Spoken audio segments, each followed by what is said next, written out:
या योजनेची औपचारिकता सुरुवात जुलै 2024 मध्ये झाली होती. मित्रांनो, मार्च 2025पर्यंत महिलांना एकूण 9 हप्त्यांचा लाभ मिळालेला आहे. त्या महिलांना 13,500 रुपये आत्तापर्यंत मिळालेले आहेत. या योजनेमुळे अनेक महिलांची आर्थिक स्वतंत्रता वाढलेली आहे. 8 मार्च 2025 रोजी जागतिक महिला दिनानिमित्त उपमुख्यमंत्री देवेंद्र फडणवीस यांनी महिलांच्या खात्यात सुमारे फेब्रुवारी व मार्च महिन्याचे 3,000 रुपये एकत्र जमा केलेले होते. हा निर्णय महिलांच्या आर्थिक गरजांसाठी मोठा आधार ठरलेला होता.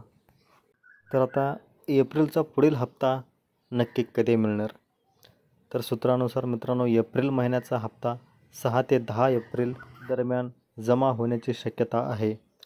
अधिकृत घोषणा झाल्यानंतर महिलांना याची माहिती दिली जाईल. उपमुख्यमंत्री अजित पवार यांनी स्पष्ट केले आहे की अपात्र ठरलेल्या महिलांकडून मिळालेली रक्कम परत घेतली जाणार नाही. सुमारे 50 लाख महिलांच्या अपात्र ठरण्याचा अंदाज आहे. त्यामुळे 9 लाख महिलांना योजनेतून वगळण्यात आलेले आहे.